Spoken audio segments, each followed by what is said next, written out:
Hello and welcome back to Stout Hammer Forge. Today we're going to be working on the next part of that knife we had started. So let me show you where I am with it right now.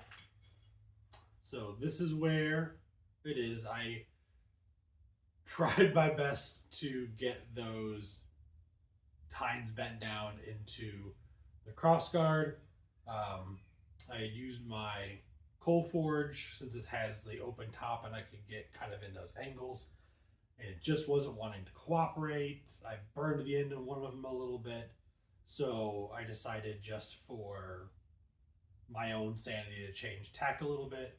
So let me bring this in a little bit closer. So I took an angle grinder and kind of ground out where the fullers are going to be. I'm going to widen those fullers a little bit, hopefully more than a little bit, but widen these fullers, and then use a cross peen hammer to stretch out these into the length of the crossguard that's supposed to be, because it's actually not too far as it is, and with this 1/4 inch material we've got some wiggle room. So get this stretched out, get these fullers widened, that sort of decorative notch necking down, and then start to forge the blade, and we'll see what we have time to do for this video. So I'll take a second, get the forge lit up, get that heated up, and we'll get started.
Definitely, so we get this a little closer. Definitely starting to get wider.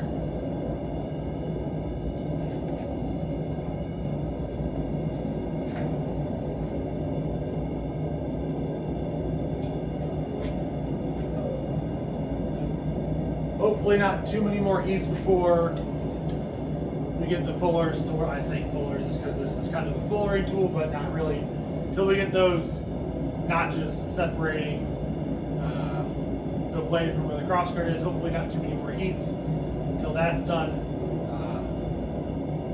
I'll get that finished, and then we'll come back on the next part. You're gonna need to see me repeat this process, 2, 3, 4 more times. All right, so as you can kind of see here, you can see that the fullers, that the transition point, let's call it a transition point, probably a much more accurate term. I'll bring this a little bit closer. You can see the transition point has gotten wider. It looks a lot more even and clean.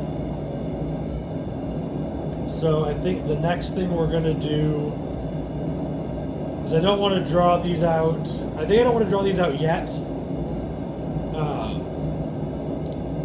so they don't get potentially like damaged and bent too much earlier. I think the next thing I'm going to do is start to work on the actual blade portion. The blade portion shaped out, then come back down here. So work on the thicker portion first, come back down here, then work on drawing the crossguard pieces out and getting the handle to length and getting it drawn out and spread out as is needed. So let me get this out of here. We'll start working on the actual blade portion.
that's kind of the basics, at least for what we're doing for a single edge knife. I mean, really, you could do it for a double edge knife as well, but for a single edge knife, the way this one's working, we're going to be, as you saw, striking in that top corner to hammer it both like in, trying to prevent as much like duck lipping is what it's sometimes called.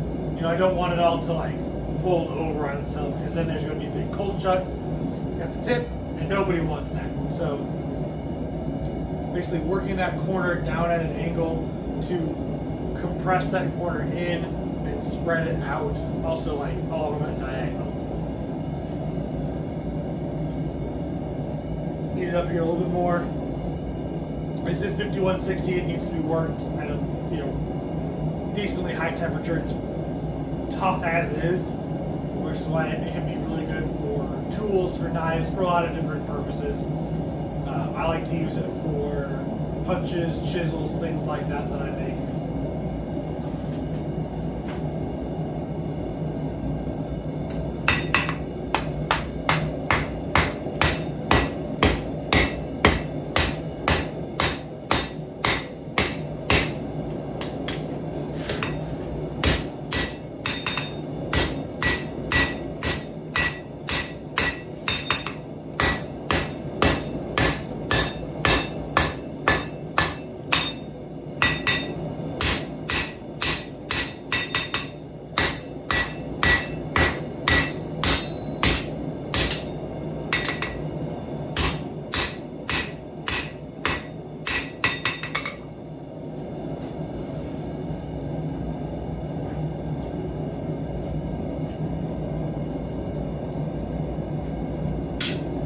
And it's going to be a lot of that for a good long while. So once I get to kind of a more refined stage, as opposed to just looking at your big blunt butter knife, we'll start the video there again.